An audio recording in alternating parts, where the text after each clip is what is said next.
Alright, hello everybody, I'm back. I just finished my, fifth tuning of the day. Well, fourth and fifth tuning of the day. It was at a church, so I tuned the sanctuary and choir room pianos. So the first piano is a Yamaha G2.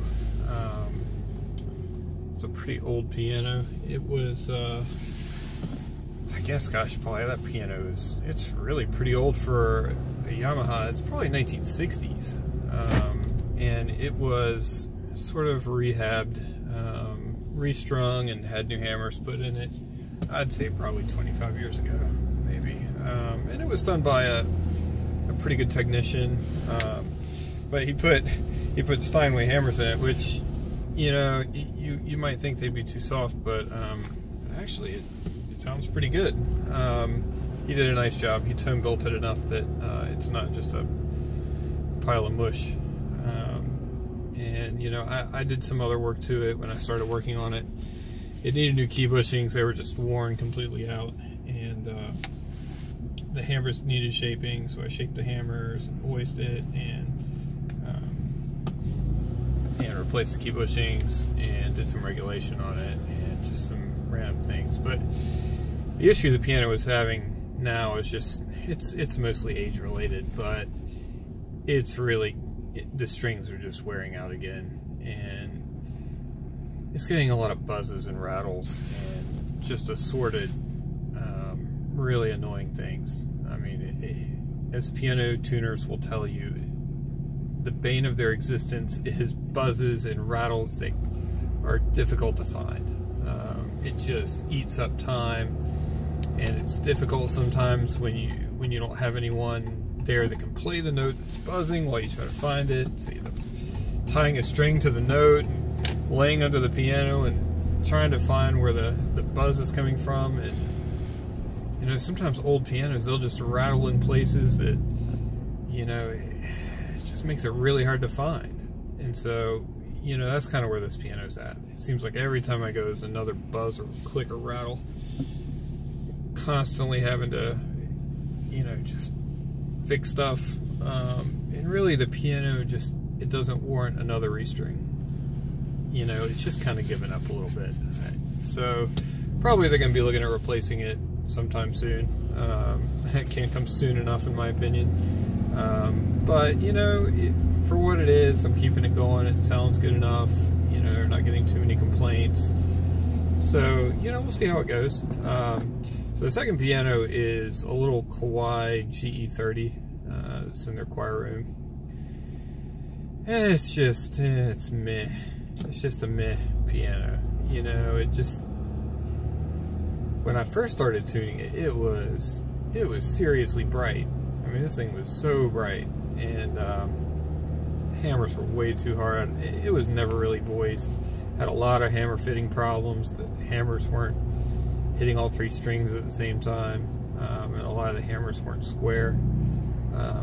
So I went through and at least, you know, fixed some of those issues, and I did a good bit of voicing on it. And it's much nicer now, but it's a small piano. It's fairly entry level for Kawai. They tend to be just not very exciting, and they tend to have a lot of extraneous just noise up high, because the non-speaking links with the strings just give a lot of sound on those pianos, and sometimes they can just be really distracting.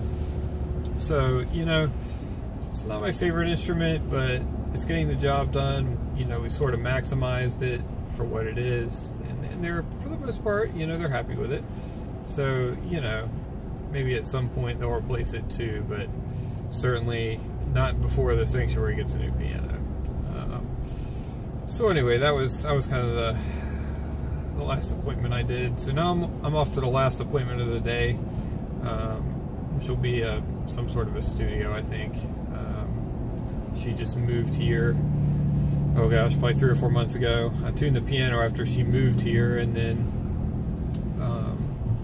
you know, it needed a follow-up tuning a little bit sooner than normal, because it was pretty far out of tune. So we're doing that, and you know, see how it's doing. And I guess that sort of brings up the next point, which is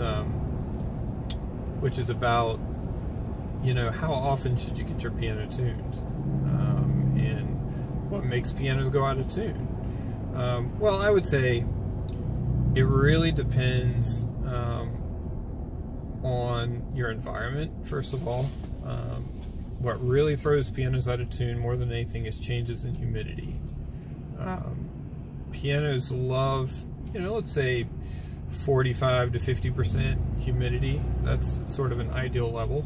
So it's sort of like people, you know, people like somewhere in that range in terms of humidity. If you get below 30% on a piano, that's in the danger zone for sure. That's where you're in the that's when you're in the soundboards can crack zone, and tuning pins and pin blocks can start, you know, having trouble under 30%. And then, you know, if you start getting over 60%, you know, you can really get a lot of swelling in the soundboard, and it can cause, you know, damage to the cells in the wood, because they basically they crush themselves as they expand so much as the humidity goes up. But essentially, a piano soundboard is in a curved position. It's what they call a soundboard crown. And that curve puts tension on the wood, and it's what allows the piano to amplify tone. So what happens when the humidity goes up is that curve tends to get larger, and so it pushes the bridges up and tightens the strings, and it tends to make the tenor section of the piano right near the break, say between, you know, like where middle C is, all the way down to wherever the tenor break is. It tends to make that section go disproportionately out of tune with the rest of the piano.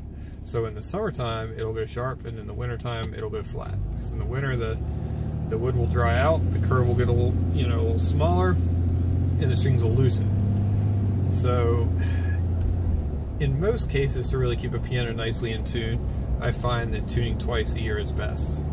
You want to tune it once after the air conditioning has come on and been on for a little while, and once after the heat has come on and been on for a little while. Obviously, it depends on what part of the country you live in as to when that happens.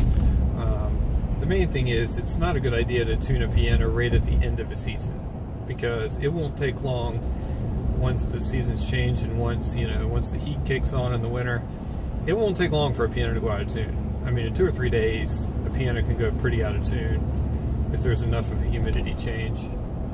So typically I recommend waiting, you know, at least until November or even early December for for a tuning, and then in the summertime, you know, end of May, early June, that's sort of an ideal time to do it, at least in North Carolina. We're kind of in the middle of the East Coast. So, you know, if you're on the West Coast, it's going to be different, because, you know, depending on what part of the West Coast you live in, it may be a lot drier all the time, and you don't have the humidity fluctuations. If you're in a more stable environment, or if you have a more stable piano, you can just tune it once a year. So once a year is kind of the minimum interval for most pianos. And it's really required, because even if you don't play a piano, it will lose pitch. So, you know, piano, depending on how old it is and how stable it is, you know, it'll lose 3, 4, 5 cents worth of pitch in a year.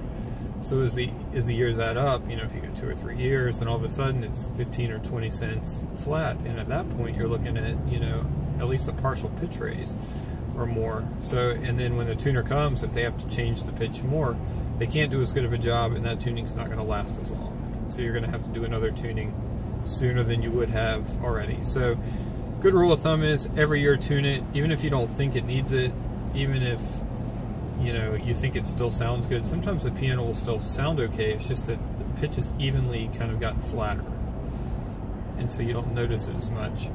Typically when humidity is the problem, people really notice it, because since it's gone unevenly out of tune, the octaves will sound really bad, the fifths will sound really bad, you know, and it's right in the area where, you know, they're playing a lot, so it tends to cause more of an issue. In any case, that's kind of a rundown on tuning schedule and why you need to tune a piano, you know, at least once a year. If you have any questions, you can always ask them. You know, I can try to, I can reply in the comment section. You know, if you have other questions that you want me to answer in a video, I'd be happy to do that. Just put your requests down below, and thanks for tuning in. Thanks.